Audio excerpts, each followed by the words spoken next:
Hey everyone, Curse Deck Builder here, making our way to 10,000 decks assisted, and we are taking a second look at Orah Skyclave Hierophant, a $100 budget Cleric Aristocrats deck.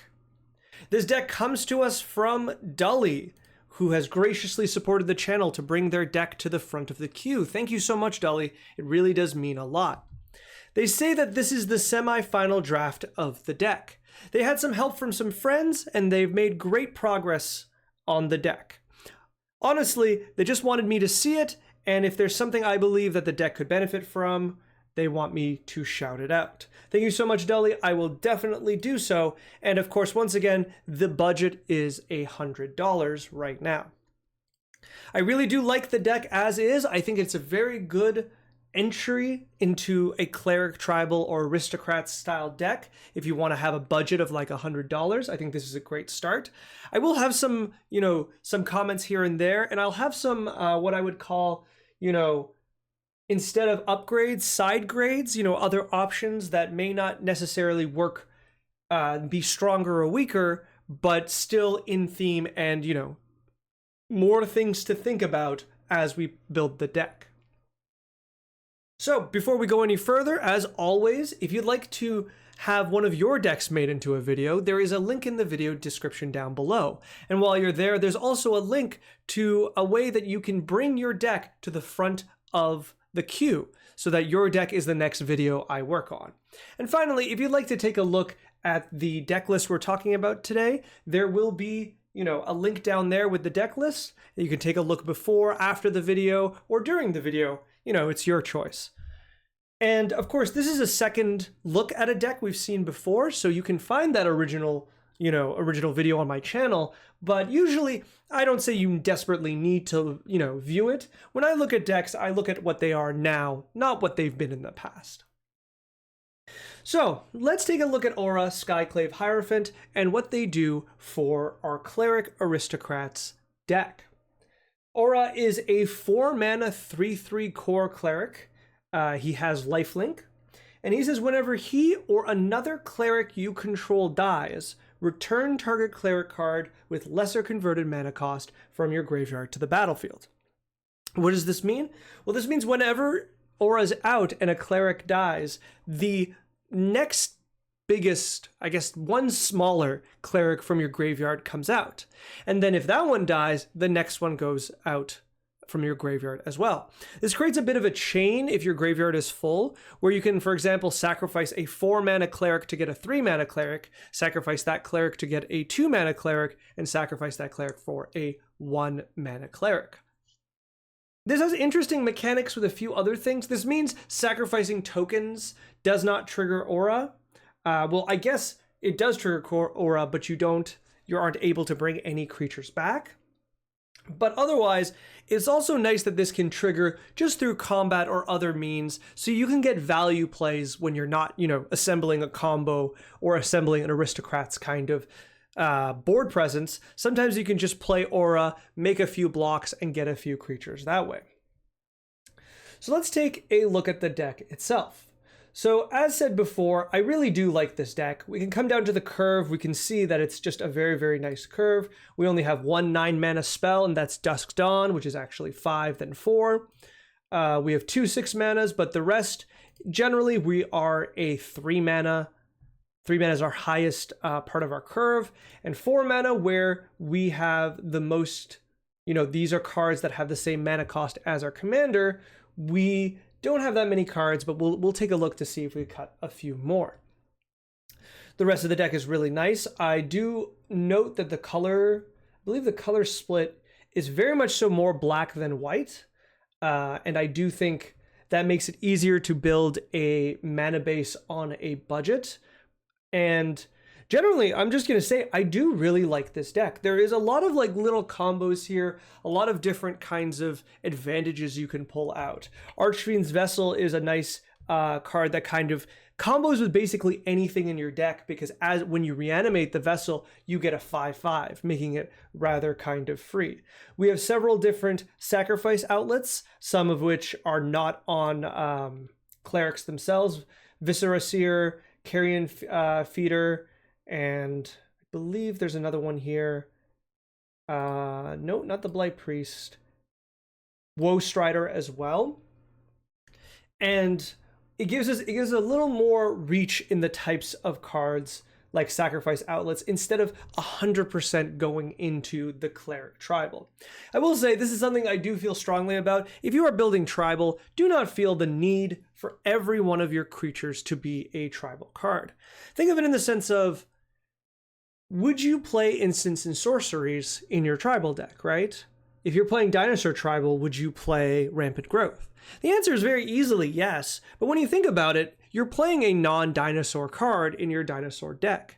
And for the same reason, I just treat off-tribe cards that don't, you know, they're not clerics here. They're just more spells than they are, you know, off-tribe. Is a way I think about it. It doesn't really matter. I think the main idea is try to, like, don't eschew using non-clerics in your cleric deck. It's definitely something that can help quite a bit. And we have quite a nice little collection. Well, something I do like is that we have from 6 all the way to 1, all different kinds of clerics. So we can make a pretty long chain if we have a sack outlet and our commander out. Meanwhile, we do also just have a lot of very good clerics that are just useful to play. Some are better than others, obviously. Something like Demon's Disciple is particularly strong because when he comes into play, he forces, he's a sack outlet in that sense because everyone sacrifices. And with that, you can sacrifice this Disciple itself to continue the chain or sacrifice something else, keeping the Disciple on the battlefield. Though I would probably sacrifice the Disciple myself. Cards like these are particularly strong here. Doom Necromancer is another example of that. And there's a lot of little victories here and there. We have quite a few Aristocrats cards, such as Cruel Celebrant, Vindictive Vampire. I believe it's a Vindictive Vampire. But we also get to play Skemvar Shadow Sage, an enter the battlefield effect that will drain each of our opponents for the number of clerics we have, which is rather strong, right? There's a lot of incidental damage we get to do. We can also see Marauding Blight Priest will do incidental damage. And this incidental damage is really, really important. Don't forget that despite the fact that clerics aren't very much known as an aggro combat tribe, they are still very, very good. You know, the ability to have evasion here and there, Remorseful Cleric, for example, having flying. We've got quite a Suture Priest also doing a little additional damage here and there. I believe there's a few more with flying. Righteous Valkyrie,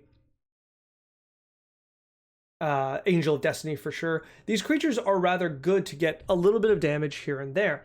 And then of course, when we have Orah out, a lot of our creatures can attack with impunity and get away with a little bit of damage here and there because your opponents don't want to block, because if they do, all of a sudden you will get another creature back.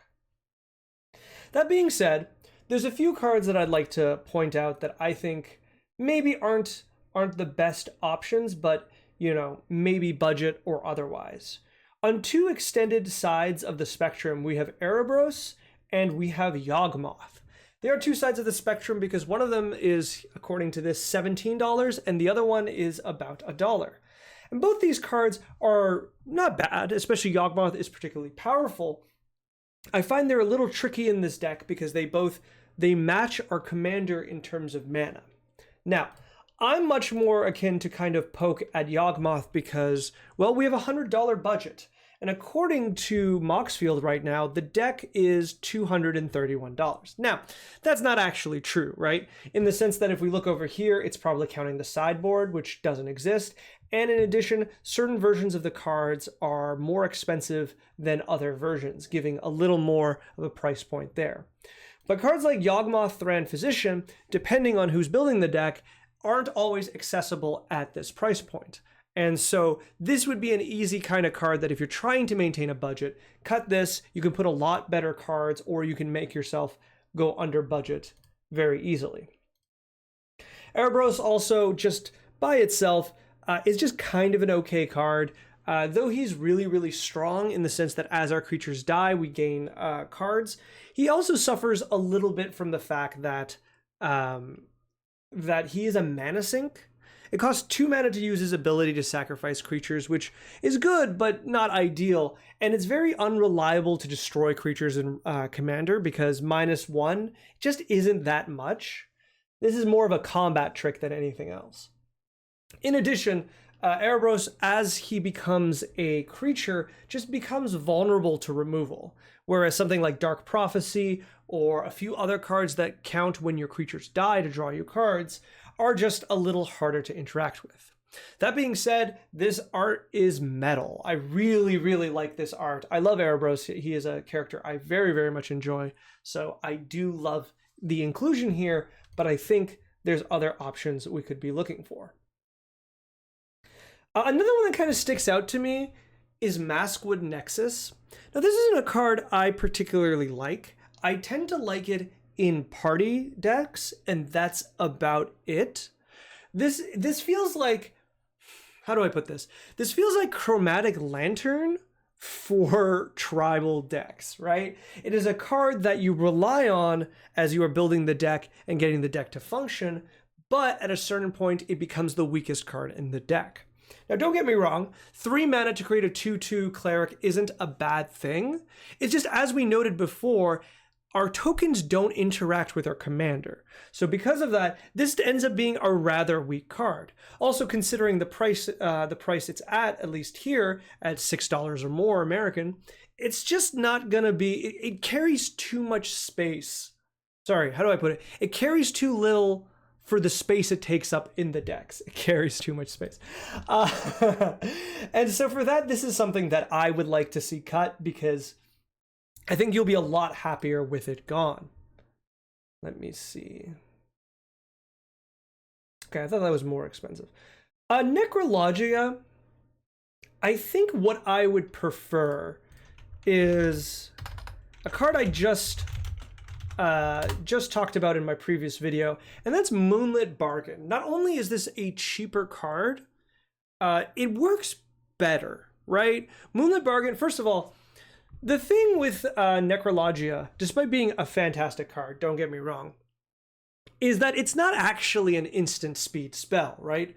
It is a spell you cast during your discard phase, and it only has instant speed because that's the only way you could cast that spell, right? So it's not, we can't think of it as an instant spell, right? It is specific. And though if you pay enough life and draw enough cards, you will be discarding the cards into the graveyard. This is a little clunkier to use to fill your graveyard, which is a big part of this deck to get it going. Whereas Moonlight Bargain, instead, you can cast it on, it's actually an instant, you can cast it on your last opponent's turn. You look at the top 5, and then you can choose to draw 5, or any number for two life a card, or you can let them go to the graveyard. I like this because, not just because of the instant speed difference and the budget difference, but also because it gives you a little more, you have less freedom, but you're not as incentivized to, pour your health into a spell. Necrologia kind of feels wasted if you don't spend at least like 10 health, even if you're going to discard like 8 of those cards, let's say. It's still important because because of the value, the ceiling that it presents is so high that it's just really, really, it feels like it feels bad to not spend all the life. Whereas Moonlight Bargain is just really, really straightforward and will always give you a pretty good deal when you cast it. The fact that you can just put the cards in the graveyard, of course, right away is pretty good without having to lose extra cards from your hand or other such things. So I would say that's a pretty easy exchange there. I really like Rowan's Grim Search here. I really like this card. I think this is getting close to being on par with Read the Bones to me. I think it's close. I believe that if it's not as good if you don't have access to Bargain, which is enchantment, artifact, or token. So if you don't have access to those, I don't like Rowan's Grim Search as much as Read the Bones, but it's close. A deck like this has quite a few ways to make tokens, and it has quite a few mana artifacts that perhaps it doesn't really want anymore, and you can toss it out. So I do really like this card. I like the fact that you can just mill 4 with it and draw 2, depending on what the cards are, to fill your graveyard and just keep going. I really like this card. I think it's a very good choice. I feel like Slaughter the Strong is here as a... Slaughter the Strong is interesting. I do like it here because you can pick your commander in like a sack outlet and just cast this and get a bunch of value. But I think it's a little too close. Like, I get that it's here so you can have a 3-mana board clear within your budget, but it's close to being not as good as we'd like. Like, it's really strong, don't get me wrong, but I worry there's going to be a lot more boards that you can't deal with than you think. Not only does this not do anything against certain boards with just the commander out, where you do want a board wipe if that's the case, it also does very poorly against, you know, defensive decks, defender decks, certain kind of like engine decks where a lot of engine cards have either low power or aren't creatures to begin with. So I'm not going to say take it out. I would say be mindful of this card, because I am thinking it's not going to be as ideal all of the time. So that's what comes to mind. Okay. Let's see. Rite of Oblivion's great. Is there anything I'm missing? The enchantments are nice. I like this. Haunted One does very, very good work here, but I will say it is a large... Well, let's see. This is the price. Can I find the other printings from here? Toggle all printings. Okay, it's half price if we get it without the full art. So that's a little better. At $6, I think Haunted One is pretty good. Haunted One is really, really good. It is a card that does nothing without your commander, but with your commander out, it does so much. You do need those creatures to attack, so they need to be tapped, but otherwise, I think it's rather good. The trick with this is you need your, maybe it is win more. I'm having a hard time with this. Okay, so for this card to be good, right? First of all, if you're attacking people with your Clerics, they gain Undying and +2/+0, and your commander has to be out. So your commander is out. No one's blocking those creatures, because if you block those creatures, they are coming back, and they are also bringing a creature back from the dead with it. That's huge. So no one's blocking your creatures. So what you need, in addition to having this, Clerics, and your commander, is a sack outlet, which you have quite a few of, but it is needed because you need to attack. They need to stay tapped. Wait, hold on. I'm misreading this. I'm sorry. You need to attack with your commander. Oh, I like that even less. Okay, so I misunderstood how this worked. So you need to tap your commander, which in your deck, that means block with attack with it, because you don't have any other tapping mechanisms that are reliable. So you need to attack with it, and then you still need Clerics, and you still need an instant speed sacrifice outlet, because if they block to destroy your commander, you need to start... But it gets Undying too. No, because then you still need to sacrifice it. With Undying, it doesn't come back tapped, so you only... Yeah, okay. This is a really clunky card. You need to attack with your commander. It needs to either... If it dies, it comes back untapped, which means it loses... No, because all of your creatures keep Undying. This is a dumb card. I really don't like this card. Okay. Despite the fact that I don't like it, is this card good? I'm going to say play with it, but be very, very suspicious with it. If you are building this deck from scratch, I'm going to recommend not playing this card. It's very clunky, and there's just going to be a lot of boards where it doesn't do anything. And it's one of those cards that's really threatening to other players, and it's going to make them interact with your commander, which is the other thing the deck needs to work. So you're kind of like digging yourself a very deep hole. You're going from a commander that needs to be like that players might decide to always destroy to a commander that needs to be destroyed on sight, is how people are going to feel about it. I don't know if it's necessarily the truth, but because of that, it paints a very, very big target on Orah, which may not be, sorry, is it Orah or, yeah, Orah, may not be ideal. And with a $6 price tag, I don't particularly love it here. So I'm gonna say if you already have it, you know, be aware of it. Try to keep it on your mind to see how good it is. But otherwise, I don't know. I would probably cut it.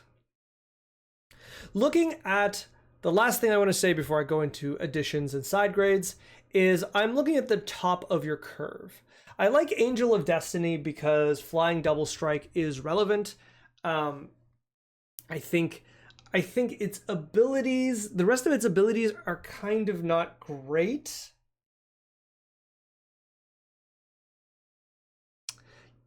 I don't know. I feel like, okay, I feel like I really like the idea of Angel of Destiny as a political play, right? Where you are attacking the opponent you're not trying to take out by traditional means, but it doesn't matter because it's all your creatures. Yeah, okay. I'm gonna say I don't really like Angel of Destiny. It feels antithetical to the rest of your deck, so it sticks out a little bit. So I think I would cut this card. I think it's gonna do more harm than good. And I was gonna say, that was gonna be hard on Custody Lich, but to keep a 5-mana cleric around, I'll say this is perfectly fine. I do like that it has an enter the battlefield effect. I think that's very good. And I like that it has a monarch trigger effect. I think this is rather good for the deck. Pontiff of Blight feels like it's here to be a 6-mana cleric, and I don't love that. I think I like the fact that Extort gives you another non-combat damage source, but I will say you're not in a deck that you can cast like 3 or 4 spells a turn always. Maybe that's not true. Maybe with all those low mana clerics and you have access to Edgewalker, maybe it's possible for you to yeah, okay, maybe it's fine. Maybe it's fine. I just Pontiff of Blight is a hard card to tap out for, and it doesn't give you the same different direction of attack, right?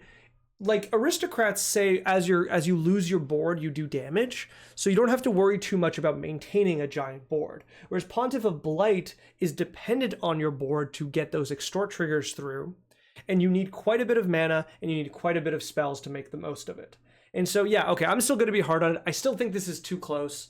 That if you were looking for cuts, this is definitely a card I would cut. And I don't know if I would necessarily put it into just any cleric deck, which kind of at 6 mana is not a great, I don't know. This is not a great card, I think. Finally, Sister Hospitaller. The sister here from 40k reanimates a creature and you gain life equal to its mana. I really like this. I think this is really nice. It's unfortunate that she will be the top of your curve. I'm sure there might be 7-mana clerics, but I don't think I would ever suggest you play one of them. With her being the top of the curve, no cleric will die into her, like die and resurrect her, but she already is a card that resurrects something to kind of manipulate your chain in one way or another, either grabbing a card that allows you to keep going or grabbing a creature that you just want outside of the chain. This is a really good card and I do like it. Okay. The rest I think is really rather good, rather straightforward. So from this point on, just outside of a few cards, I think I'm going to suggest mainly side grades. And the one card that I'm going to suggest that's not a side grade is I notice you're playing Path to Exile, but you aren't playing Swords to Plowshares. This is confusing to me. Not only is Swords to Plowshares the better card, it is also, I think, it is cheaper. It's not I think it's cheaper. It is cheaper. So budget-wise, I think it's the better choice. I think I've seen a few online Magic personalities talk about how Swords is worse than Path. I'm not going to even talk about that as an actual argument. Swords to Plowshares is an insanely powerful card. Unless you are playing incredibly low power, no, even then, just play this card. There is a reason it is so widely played. It is very, very strong. You will be very happy to play it. And there's no reason that your deck that has a $100 budget shouldn't be playing with powerful cards, if you ask me. All right, then I have 2 cards here that one of which is on your sideboard, so I can tell that you are considering it. But that one's Unmarked Grave, And then another one is Entomb. Now, Entomb is a little more expensive. We're looking at about $7 American. So we got to fit that into the budget. But Unmarked Grave is just $1. Both of these cards put almost any card in the graveyard. Unmarked Grave is a sorcery that has to put a non-legendary card, and Entomb just puts any card in the graveyard. Notably, these can be used to put non-creature spells into the graveyard, though the only one that's worth mentioning, and it is worth mentioning, is Dusk to Dawn. So you can put Dusk in and have access to Dawn to reanimate all your creatures pretty quickly. And I do really like that, because otherwise Dawn is 9 mana. But if you can use Entomb to put it in there, it's actually only 6 mana, which Dawn is a very powerful card. So I do particularly like this as being an option. I don't know if it's the one I'd always do. I mean, obviously not. We have better hits, but it's something worth considering. The other reason, much like how I said that Swords to Plowshares should be played, Unmarked Grave and Entomb should also be played. Just because you're on a budget doesn't mean you shouldn't have access to the tutors that are available in your colors and at your price point. Unmarked Grave obviously being rather easy, and Entomb is a bit of a stretch at $6, but definitely worth considering. These cards will increase the consistency and the power of your deck, enabling for you to put the right clerics into your graveyard to get the right effects. Not all your clerics have the same power level, and being able to pull certain ones out from the graveyard, or being able to complete the chain where you have a 3 mana and a 1 mana cleric, but you don't have a 2 mana cleric, by entombing it into your graveyard and then starting your sacrifices there, you can just get more value out of your commander and out of your deck. These are two things I really like. But as always, if something goes into the graveyard, I'd really like it to come out. And two options here are Recommission and Unearth. Now, Unearth goes with our theme. We're heavier in black. Unearth is a black card, so it's nice. It's half the mana, and it has cycling. So Unearth is generally the cleaner card, but I want to take specific attention to Recommission, because Recommission brings back artifacts, and Skullclamp and Ashnod's Altar are some of the strongest cards in your deck, which enables you to not only rebuy them if they're destroyed, but it does allow you to either entomb or Unmarked Grave either of them into your graveyard and then use Recommission to get them back. And if you're asking me, Cursed, I don't know if I want to spend 2 cards and 4 mana to get Ashnod's Altar onto the battlefield. Well, I disagree. I would definitely spend 2 cards and 4 mana to do so. This deck gains so much power out of Ashnod's Altar, and I would definitely do the same for Skullclamp, ideally hoping for a 5th mana to immediately equip it to something and draw 2 cards. Absolutely do that. I think these Recommission is rather good for this. A few other cards. At this point, these are all side grades that I'm going to suggest. Just a few cards that kind of caught my eye when I was looking around at Clerics that I felt like maybe you're missing. 2 Clerics that I think are notably missing are Inspiring Overseer and Priest of Ancient Lore. Both of these creatures have a very nice ETB draw card ability. They both gain you 1 life, which is relevant to certain things, certain of your abilities. But I do like Inspiring Overseer attacking. Sorry, it has flying, so attacking is something that's accessible to this card. What I also like is that these cards are just good to play normally, and they are also good to bring back from the graveyard. They do exactly what's on the tin. You don't need to overthink it. They reanimate from Orah, they come into play, all of a sudden you draw a card. Nice and easy, and you get to keep going. Likewise, something very similar is Elderfang Disciple, who says when she enters the battlefield, each opponent discards a card. Now, this one, I want to take a moment to say this one is probably weaker by far, mainly because the first card your opponents discard isn't particularly backbreaking for them. With something like Elderfang Disciple, we want it to trigger 2 or 3 times usually to get the most out of it. But that being said, you have to remember that this card discards 3 cards every time it enters the battlefield. So against your 3 opponents, every cast is a 3-for-1. So if you can have this out, have it die or sacrifice it, and then bring it back, that's now, another 3. you do it one more time, another 3. And at that point, that's kind of the level that I find this card to be very, very good at. Because after 2 discards, or even after the first discard often, your opponents are stuck not making ideal discards. And that kind of pressure on all your opponents is rather good to keep you in the game. They're forced to either, get rid of their interaction to keep their gameplay, or get rid of their gameplay to keep their interaction, depending on how scary you are. And I do really like that.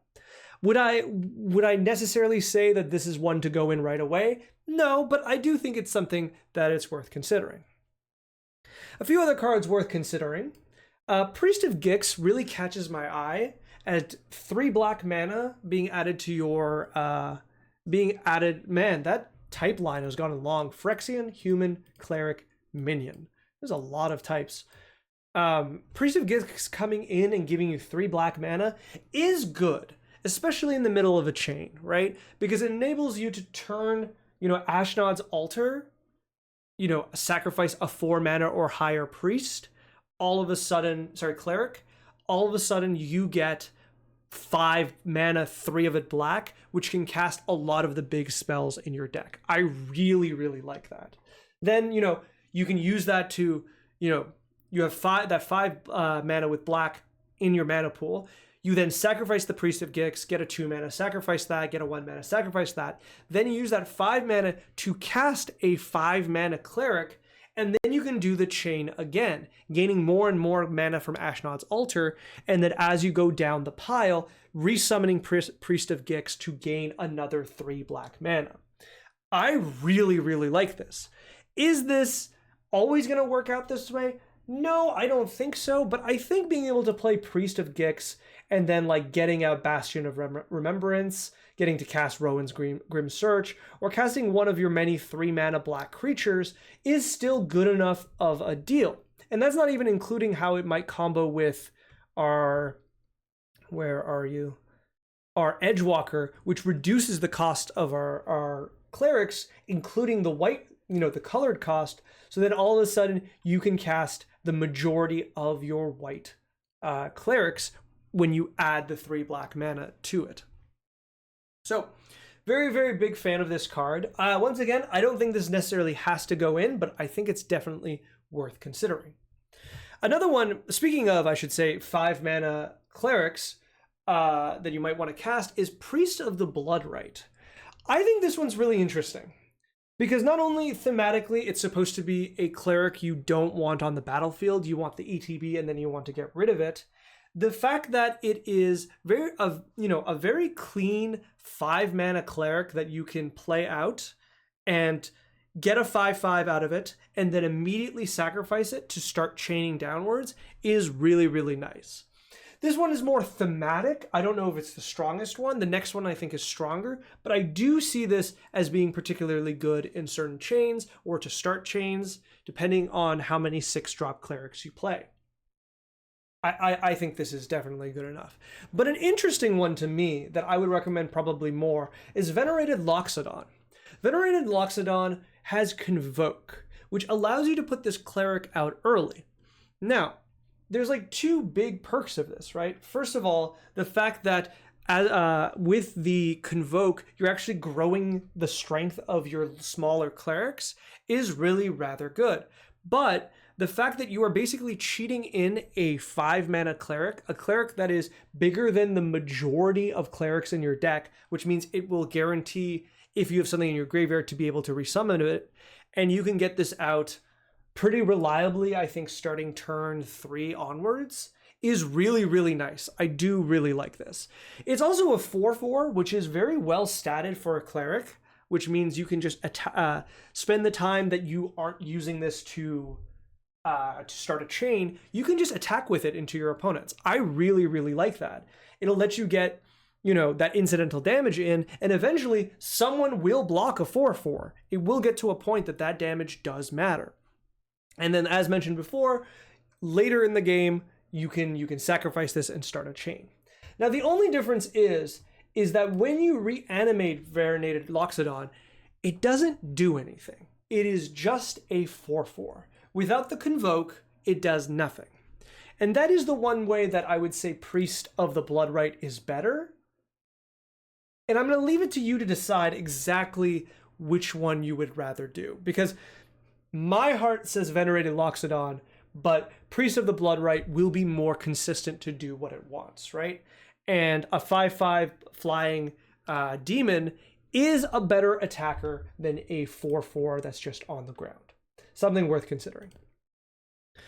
All right, last two cards real quick. Elite Spellbinder is a card that I do particularly like, has a very good ETB, it flies. This one's just straightforwardly, I think if you are playing in a meta where you know your opponent's decks, you know someone's playing control, Elite Spellbinder is going to be very, very good. The ability for this to happen every single time they're reanimated is really, really good. And really don't underestimate the ability to tax by just 2 mana. It is a big difference. I have several cards like this I really do enjoy. Like there's Invasion of Gobaka? Sorry, I don't remember it, but the white one for 2 mana that has this ability. And there's also the curse, the 1 mana curse that does the same thing where you name a card, it costs 2 more. From my experience of playing this, 2 mana is a lot of mana. This allows you to pick board clears out or other, high mana finishers, and it knocks that out of your opponent's hand. And much, much, much more importantly, it leaves it face up. This is important. This is really good soft power on the battlefield because it allows you to point, your opponents in a direction. Like, hey, don't forget, they have omniscience. Yeah, it's more mana than usual. It's 10 mana now. But it's there, and we need to keep an eye on that. It's very good at diverting other players' attentions. Then finally, this is one more. I don't know how I feel about it, but I thought it was worth mentioning. Glorious Protector is an interesting card. I like that it is a card that gets better the more Enter the Battlefield clerics you play, and if you want to get around certain kinds of effects. So what do I mean by this? Well, a board clear is actually not that bad for you, right? Because what that does is it triggers a bunch of your, it triggers your commander, and by the time it's triggered, all of your creatures are in the graveyard, so you get to reanimate them. And, even then, when you lose your board to a board clear, all of your other aristocrat abilities trigger, which is rather good. Glorious Protector is here for more targeted removal and more like things like Farewell that are there to exile, or Merciless Eviction that will exile your board, which is a lot more detrimental to the deck. So though I don't love this card, I did want to mention it as just something to be on the lookout for. It is also a 3/4 flyer, which is a pretty good body. You can also just flash this out and not exile any of your creatures, making it a good attacker, and also, a cleric that when it dies, you can continue your chain. So overall, I do rather like it. I think you can also use this interestingly within a chain to ETB, exile another ETB creature, then sacrifice the Glorious Protector, go down further in the chain, but get an additional trigger of like Elderfang Disciple or Priest of Ancient Lore. So something that catches my eye. And before I do finish up here, I will say, where are you? Dream Devourer? I remembered Foretell. I forgot to talk about this. I don't really like this card. I think it has interesting mechanics with a few of your cards, but the majority of your deck is pretty low mana. Like, this doesn't save you mana. What it does is it puts mana on layaway. You foretell a card, means you're paying a portion of it now, and then later you can cast it for that cost, like for 2 less, right? And I don't know if this is the kind of deck that really cares for this, right? Like, how do I put this? This is really good in a deck that can generate a ton of mana. Oh, you know what? My brain just put 2 and 2 together. My brain cells started working. This is with Ashnod's Altar, which generates 2 mana in order to foretell cards. Okay. Even then, I'm not a fan of it. This is what this means is that we are using Dream Devourer to make Ashnod's Altar a very good card slightly better. And I don't think you need to do that. There's an old saying of like, don't play bad cards to make good cards better. And I very much am going to reference that to you right now. I think Ashnod's Altar is already good enough and strong enough for your deck that you don't need to use Dream Devourer to kind of eke out more of an advantage from it. I think you're already in the money here, right? So those are my thoughts. I didn't include Persist here. Should I include Persist? Yeah, play Persist. The fact that you can use it to reanimate something and immediately let it die to get another trigger like Ministrant of Obligation is rather good. Oops, okay. So, is that everything I want to say? I think so. I think this deck is in a really, really good place. I'm really, really happy with it. I didn't go too much into the lands, but I do rather like them. I think it's good. I think we're in a good place. It's going to be both powerful for its budget and successful at what it is trying to do. All my additions are things that outside of, Swords to Plowshares are mainly side grades. I would say to consider the Entombers and Recommission for sure. But after that, I'll leave it up to you if you want to add any additional cards. I think if you're watching the video and you're not the deck builder and you're interested in Core Cleric, my goodness, Cleric Tribal, this is a really, really nice place to start. I think the deck is a good place to start. I think if you made a few decisions, you could cut the budget even further, maybe cut it down to like $80 or something like that, depending on what you do with cards like Yawgmoth. So I think I think this deck is a very good place to start and get going. Now, I am curious because I imagine this is you said your friends are working on this with you. So I wonder what their decks are to be in the $100, pool. Like if everyone's bringing a budget deck, I'm always curious what if you're all working on your decks together, what that kind of is going to end up being. Because what's interesting is if you make a 4-deck pool, like you have 3 other players and the 4 of you build 4 decks together, not only do you get a bunch of decks that you can swap around and play, which is a lot of fun because you've had a hand in building all of them, but also you get to play them in ways that you can avoid cards that just ruin other decks. So for example, this deck is rather weak to Rest in Peace, but if you're able to kind of, work on the other decks, you can argue for Rest in Peace not to be included, or to be included. If you're like me and want your opponent's decks to be as strong as possible, you might be like, you should be playing Rest in Peace, I'm bringing Aristocrats, right? Things to think about. All right. I think this is where I'll end it. Thank you so much, Dully, for sending this deck and supporting the channel. I always appreciate it. I'm really happy to see the second draft of the deck. If there's going to be a final draft, I'd love to see that as well. I hope it does well. I think it will. I think this deck is really, really good. And if you, have any thoughts on the suggestions I've made, please let me know. You can send me another draft of this deck or any deck in the video description down below. And you can bring that deck to the front of the list of the queue with a link down there too. And finally, if you want to like, comment, subscribe, do the YouTube thing, I'd be very, very appreciative. I do this for fun, and I would like as many people to come and take a look at these decks as possible. The bigger the community, the more decks we have. All right. I look forward to seeing more of this, and good luck.